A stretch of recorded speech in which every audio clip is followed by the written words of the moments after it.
and welcome to What Pet Should I Get? My name is Julia Batchelor. We have an excellent program for you today. Callie Milliman will be here from the Ontario SPCA, and later on in the program, Claire Forgen will be here with a beautiful dog from Dogtails Rescue and Sanctuary. And up first, we have back on the show Sharon Frogley from Forgotten Ones Rescue and Adoption Inc. And joining her is Roz Galate. How are you ladies doing? Good, thank you. Now it's been, since November, since I think the last time that you were on the program. So why don't you give us a quick update as to what has been happening at Forgotten Ones Rescue? I'll let you go first, Sharon.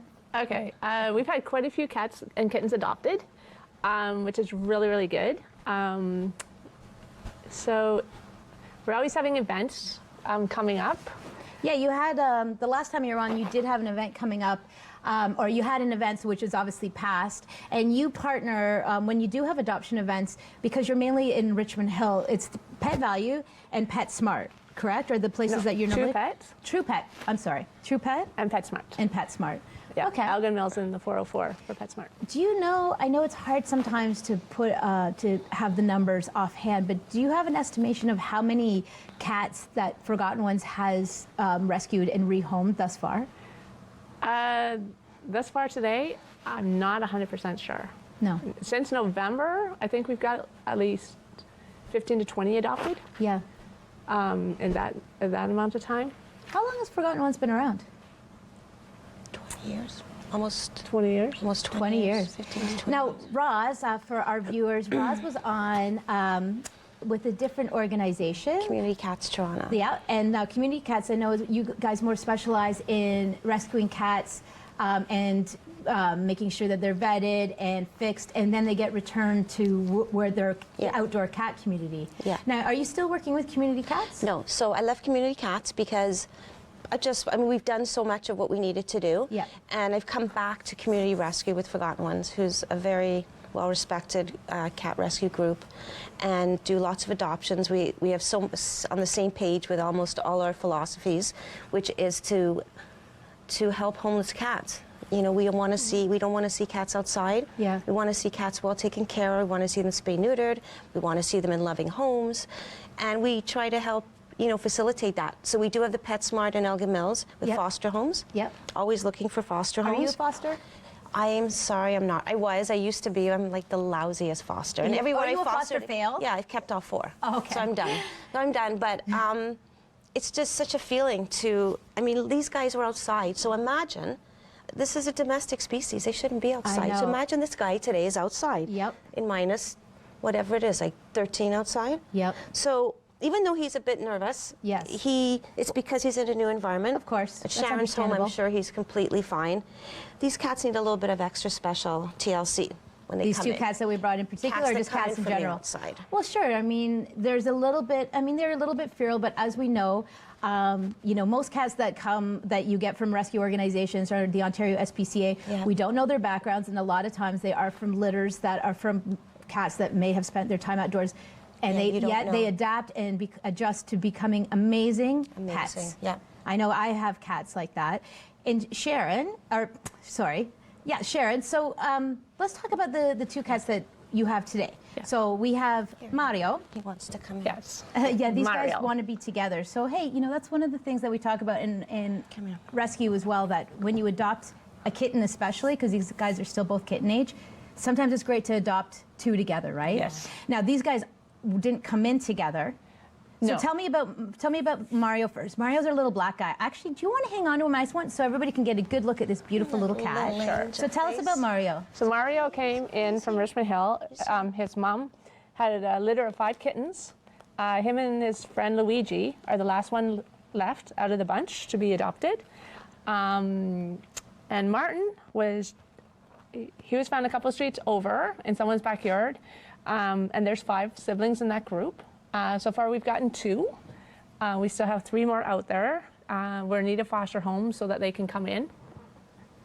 So you're saying that Martin's siblings are still outside? 3 of them. 3 of them. That must be heartbreaking when you see them and you know that, like you're saying, the weather conditions right now are horrible for anybody or anything to be outside, especially a domesticated animal like a cat. Yeah.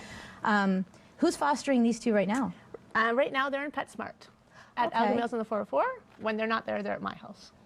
Okay. Hopefully And so they're gonna that get so if somebody's adopted. looking to adopt them, they can just go to PetSmart directly, or would you prefer people to go to the through your website? You can go through our website. There's an application to fill out, and then somebody will get back to you within 48 hours and go from there. But if you want to see them, then you can go to PetSmart at Alga Mills on the 404, and they're on show there.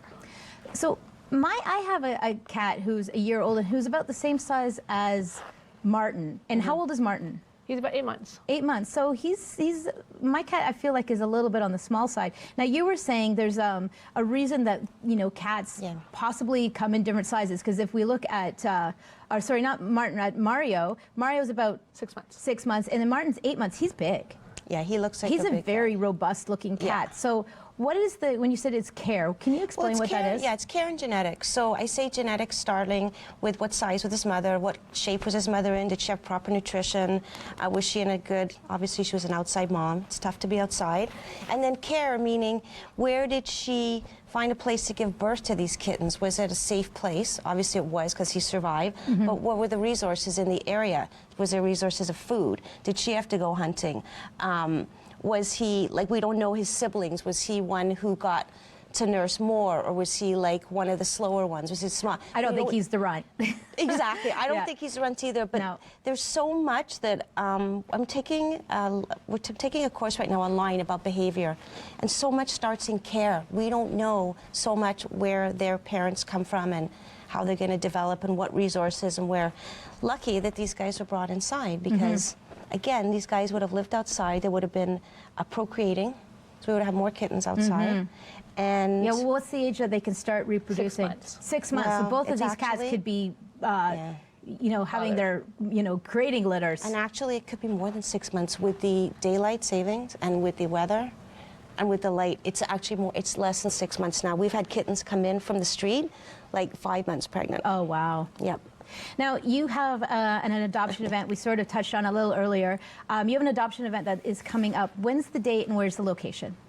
Yes, it's Family Day weekend, so February 18th, 19th at PetSmart at Alga Mills on the 404. And if these guys haven't been scooped up by Yeah, then, come scoop you 'em up. can meet. Yeah, you can meet Martin and Mario there, and it looks to me like the way that they're behaving, that they are they bonded? They seem to be a bit bonded. Yeah, because they're PetSmart in the cage all together. Yeah, so they're they used seem. to each other. And I always say I have 3 cats. So once you start with one, I mean, obviously you got to cap out, but there's nothing better than having a pair. So if you're interested in learning about Mario and Martin or meeting them, please visit our website for details. Thank you so much, ladies, for being on the show, and we'll see you on the other side of the break. Yes. Thank you.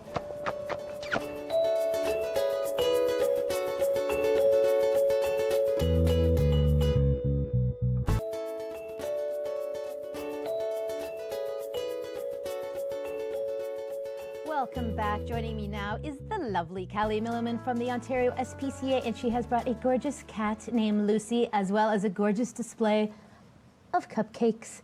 And this, of course, is in honor of National Cupcake Day, which is coming up. But before we talk about that, I just want to quickly ask about Willie. Now, Willie was here last week with Shelby. Can we bring up a picture? Look at Shelby and Willie. Is he not so cute?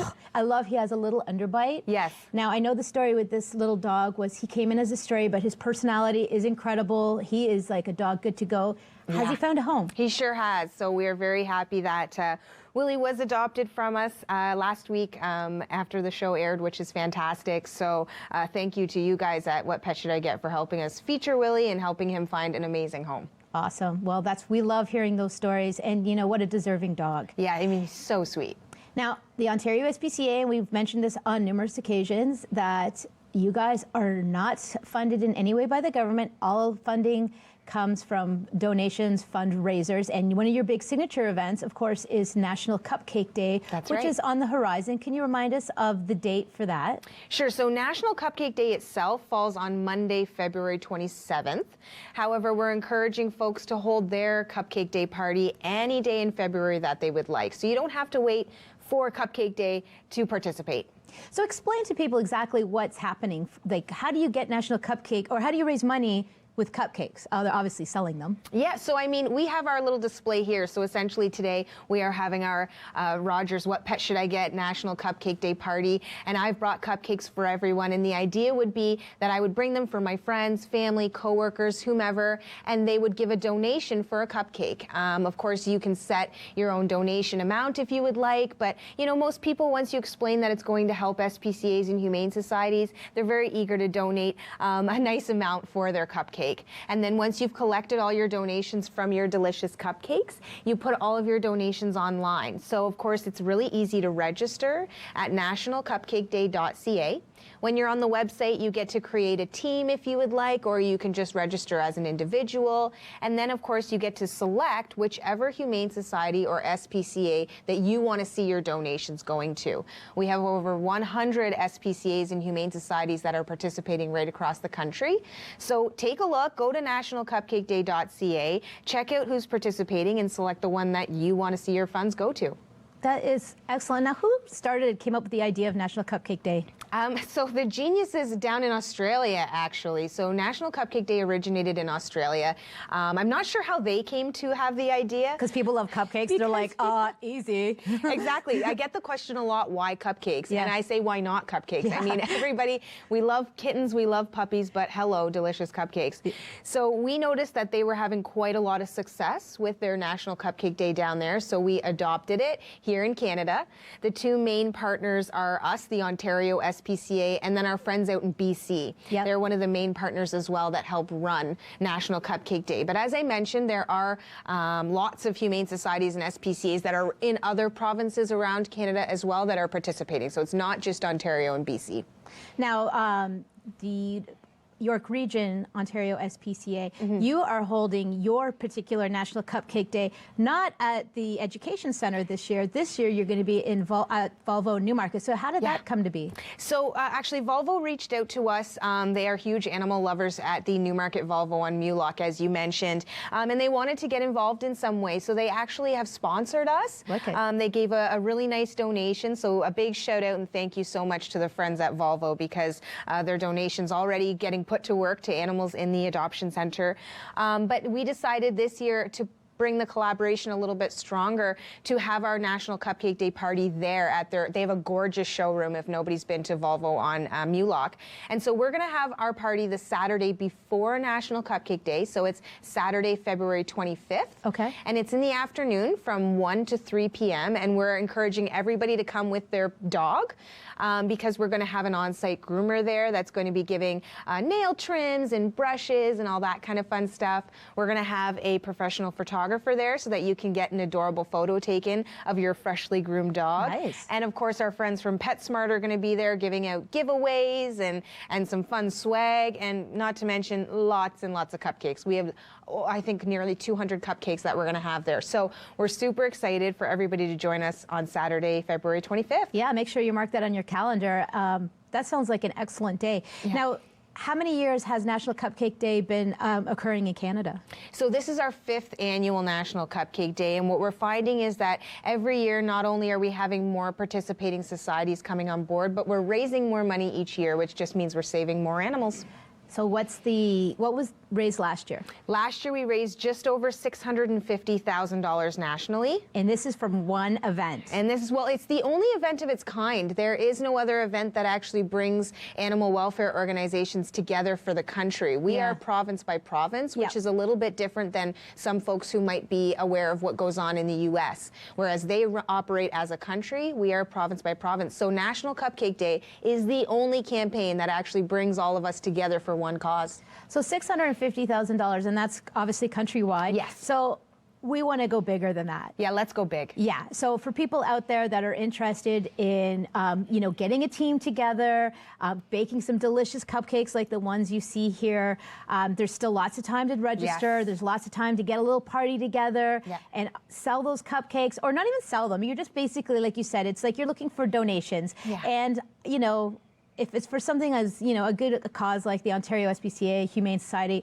people are going going to dig into their pockets easily. For right? sure. And let's have a little bit of friendly competition versus the other provinces. Let's make Ontario raise the most money this year. I would love to see that. Yeah. Okay. So that's our goal. And then when this is over, we're going to have to tabulate and see how we do. It might take me a little bit of time, but I will try and figure out where everybody stands. Yeah. All right. So before we talk about Lucy, I just want to mention too, these cupcakes that Callie brought, they're gorgeous. Yes. This one I'm holding is a total work of art. Who made these particular cupcakes? Because we've got to say thank you. Yeah, no, her name is Kate, and it's Cupcakes by Kate. She's in Newmarket, so if anybody's interested, they can contact us at the Ontario SPCA, and we will be able to put them in touch with Kate because, like you said, they are works of art. This She one's does beautiful. every cupcake by hand. Some of them are actually hand painted, all edible, Nice. but they have amazing cat and dog designs and flowers, and yeah, she does an amazing job. Awesome. Now we're running out of time, so let's get to Lucy because she's been waiting patiently. Tell us about Lucy. Lucy is an 8-year-old orange tabby, as you can see, super, super sweet, looking for her home. She's got lots of energy, so she's a green, she's one of our green category cats, so she's got a little bit more energy. But yeah, we're hoping to find her a home. And how old? You said she was 8 years old. She's Can 8, we just yeah. flip her around a little bit? Because I want to show the audience the color of her eyes. She has the most beautiful green eyes. Yeah, so yeah, she's 8, but she still has a ton of energy. 8 years old. 8-year-old cats are still young cats. She's so. super healthy. She's in great shape. She would make an awesome family cat. And you said she's got more high energy? A little bit, a little bit. And is she good with other cats? We do have her in a community room right now, and she does seem to do well, so yeah.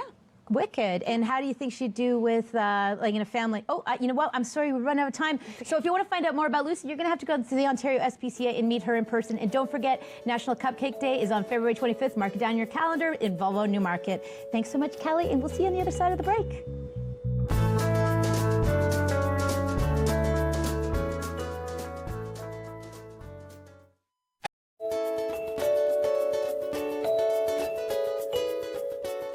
Hello and welcome back. Joining me now is Claire Forndren from Dogtails Rescue and Sanctuary. How are you doing, Claire? I'm good. Excited to be here. Oh, I love having you here on our weekly basis. And you have brought Shoki. But before we talk about Shoki, because this boy has a bit of a story, I wanted to ask about our lovely little Ewok / Shih Tzu, Marge, that was on last week. Can we show off our gorgeous little Marge?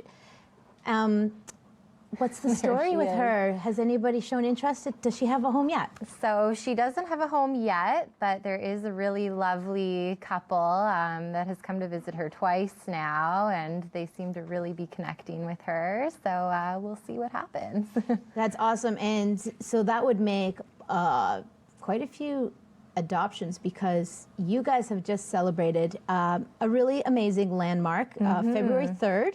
So tell us what happened on February 3rd so everyone can get really excited about it. So on February 3rd, we had our 900th adoption, which is incredible because we've only been open for 2 years now. Yep. And you know what? It is extra incredible because what our mission has always been is to help the dogs who really need it the most. Yeah. So senior dogs, dogs who are disabled, dogs who have been through a lot. So the fact that 900 families have opened their homes to these, you know, dogs that need a little more from their families. I think it says just so much about our community, and it's just very heartwarming. It's amazing because you're absolutely right because, I mean, it's easy to adopt 900 puppies. Yeah. Or 900 purebred fancy dogs that seem to be the flavor of the month.